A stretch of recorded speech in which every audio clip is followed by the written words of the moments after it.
जय गजानन श्री गणेश। स्वागत है आप सभी का। आज हम गणेश पुराण के 48, 39 और 40वें अध्याय पर प्रकाश डालने वाले हैं। गणेश पुराण का 38वां अध्याय इस प्रकार है। व्यास जी ने कहा कि हे ब्रह्मदेव, तदंतर ऋषि गृष्मद ने क्या किया। ब्रह्मदेव ने कहा कि तदंतर श्री गणेश ने वरदान से गृष्मद की ख्याति दिन प्रतिदिन बढ़ने लगी। अब जब कभी भी यज्ञ, हवन और गणेश पूजन में श्री गणेश के साथ ऋषि गृष्मद के नाम का भी पूजन किया जाने लगा।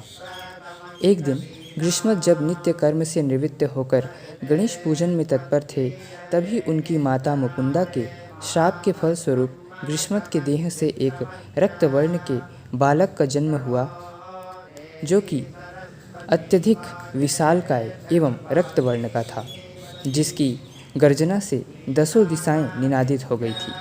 गृष्मद के सामने वह प्रकट हुआ।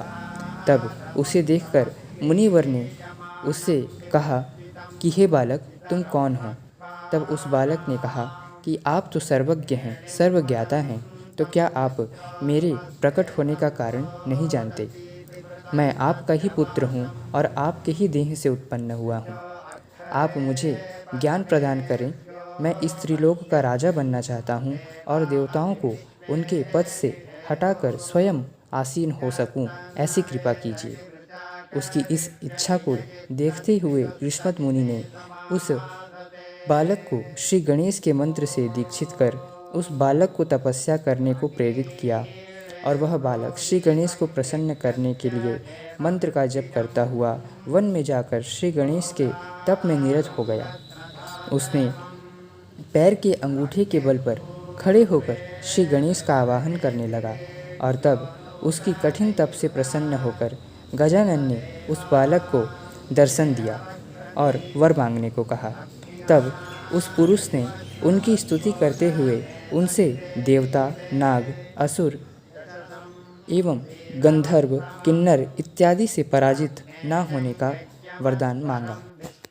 तब भगवान श्री गणेश ने उस त्रिपुरासुर को वरदान देते हुए कहा कि मैं तुम्हें लोहे, सोने और चांदी के निर्मित 3 महल और नगर प्रदान करता हूँ, जिसे ना देवता भेद सकेंगे, ना असुर और ना ही नाग। किंतु तुम्हारे इस महल को भेदने और तुम्हारे अंत का सामर्थ्य केवल भगवान शिव में ही है।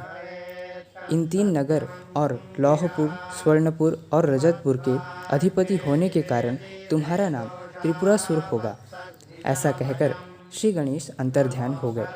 इस प्रकार गणेश पुराण के उपासना खंड का 38वां अध्याय संपूर्ण हुआ। गणेश पुराण अध्याय 39। व्यास जी ने पूछा कि हे ब्रह्मदेव, तब गणपति से वर प्राप्त कर त्रिपुरासुर ने क्या किया। ब्रह्मदेव ने कहा कि वरदान प्राप्त कर त्रिपुरासुर ने देवताओं को प्रताड़ित करना आरंभ कर दिया। उसने स्वर्गलोक में जाकर देवताओं की स्त्रियों को और अप्सराओं के साथ व्यभिचार किया और देवताओं को घायल कर दिया। भीषण देवासुर संग्राम हुआ। इस प्रकार उस त्रिपुरासुर ने अनेकों उत्पात मचाना आरंभ कर दिया। इस प्रकार गणेश पुराण का 39वां अध्याय भी संपूर्ण हुआ। अध्याय 40। ब्रह्मदेव ने कहा कि उस त्रिपुरासुर से आतंकित देवताओं ने स्वर्ग से पलायन करना आरंभ कर दिया। उसने मुझ ब्रह्मा को और श्रीहरि विष्णु को भी उनके वैकुंठ लोक से पलायन करने पर विवश कर दिया, और ब्रह्मा लोक का आधिपत्य उसने अपने पुत्र चंड को दे दिया और वैकुंठ का आधिपत्य प्रचंड नामक पुत्र को दे दिया। और तब कैलाश को प्राप्त करने की इच्छा से प्रस्थान किया। कैलाश पहुंचकर उसने अपने बल से कैलाश को कंपित कर दिया।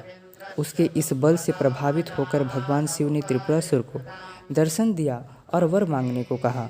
तब उस त्रिपुरासुर ने कैलाश छोड़कर मंदार पर्वत पलायन कर जाने पर वरदान भगवान शिव से मांगा। भगवान शिव भी माता पार्वती और अपने गणों के साथ मंदार पर्वत में चले गए। इस प्रकार उस असुर ने संपूर्ण विश्व को अपने अधीन कर लिया। उसके इस आतंक से आतंकित होकर समस्त देवगण परस्पर चर्चा करने लगे कि ना जाने किसकी शक्ति से, किसके वश से यह त्रिपुरासुर इतना शक्ति संपन्न हुआ है। ना जाने इसके आतंक से हम कब मुक्ति प्राप्त कर सकेंगे। तब देव ऋषि नारद ने अपनी दिव्य दृष्टि का प्रयोग कर यह जान लिया कि त्रिपुरासुर ऋषि ग्रीष्मत के देह से उत्पन्न हुआ है और उसे वरदान श्री महागणपति ने दिया है। इसीलिए हम श्री गणेश से ही सहायता मांगना होगा। तब सभी देवता श्री गणेश को प्रसन्न करने के लिए तप करना आरंभ करते हैं और कठिन तप करना प्रारंभ करते हैं। सभी देवता श्री गजानन को प्रसन्न करने के लिए अलग अलग प्रकार के उपचारों की सहायता लेते हैं। इस प्रकार भगवान श्री गणेश की स्तुति करना आरंभ करते। देवताओं की तपस्या से प्रसन्न होकर श्री गजानन ने उन्हें अपना अद्भुत दर्शन प्रदान किया।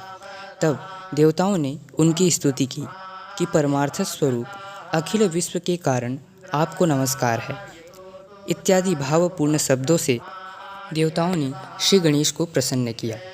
तब श्री गणपति ने देवताओं को कहा कि मैं आप सभी के स्तुति से प्रसन्न हूँ। आप सभी चिंता ना करें, त्रिपुरासुर का अंत अवश्य होगा। आप सभी निश्चिंत रहें। और तब श्री गणेश वहाँ से अंतर्ध्यान हो गए। इस प्रकार गणेश पुराण की उपासना खंड का 40वां अध्याय संपूर्ण हुआ। तो इस प्रकार हमने आज के इस 38, 39 और 40वें अध्याय के कथा प्रसंग को सुना।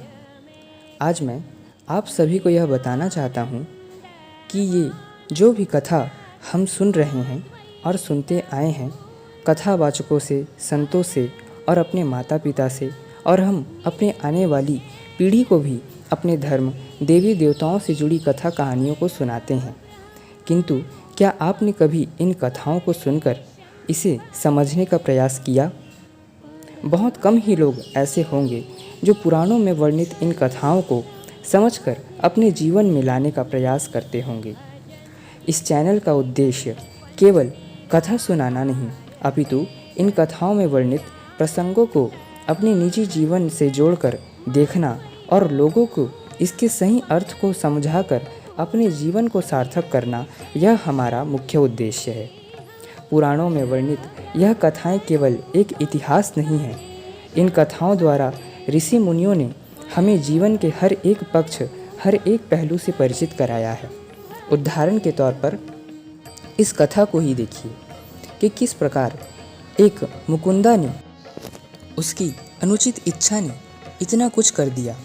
अपने कुछ समय के क्षणिक सुख के लिए उसने एक निर्दोष राजा रुक्मांगद को श्राप दे दिया।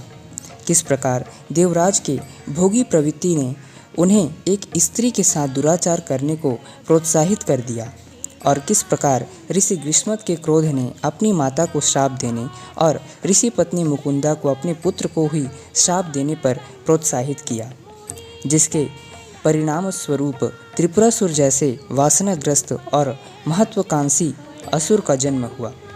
यह कथा प्रत्येक साधक को कुछ सीख देती है। घटना भले ही एक जैसी ना हो, इससे मिलती जुलती घटना प्रत्येक के जीवन में होती है।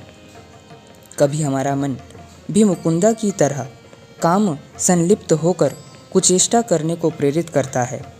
कभी हमारा मन इंद्रदेव की भांति अनुचित कार्य करने को प्रेरित करता है, और उस समय ना हम अपनी पद प्रतिष्ठा को देखते हैं, ना ही मान मर्यादा और ना ही गरिमा।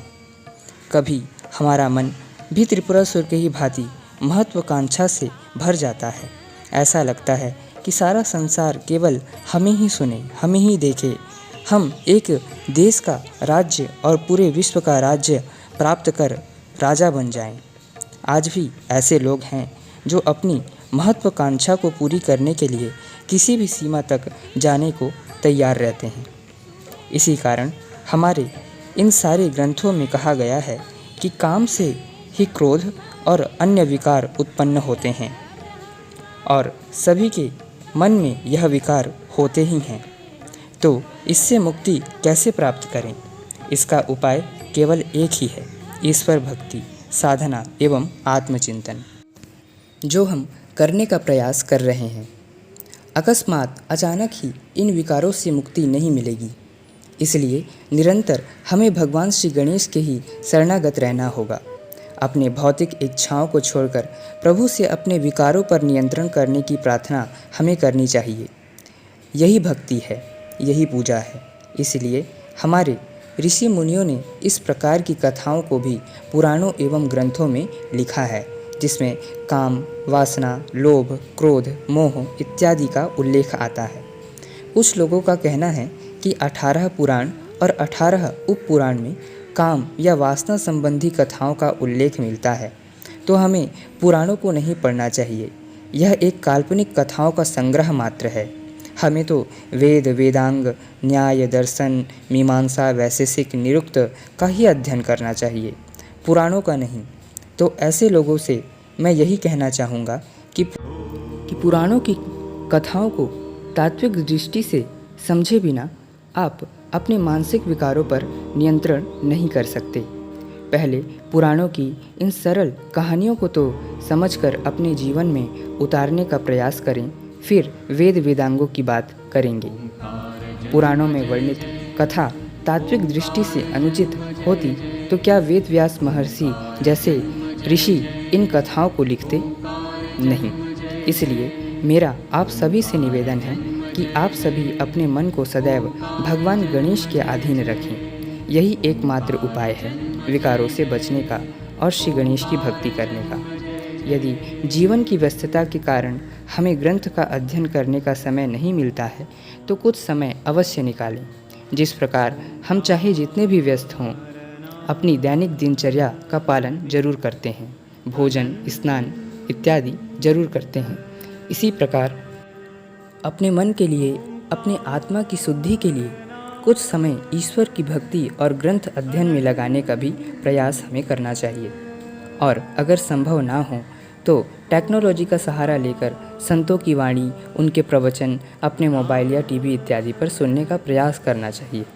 और इसमें आपका साथ आपका यूट्यूब चैनल श्री गणेश सदैव श्री गणेश की कथा सुनाकर उनके तात्विक तत्वों का निरूपण कर आप सभी की सेवा में तत्पर रहेगा।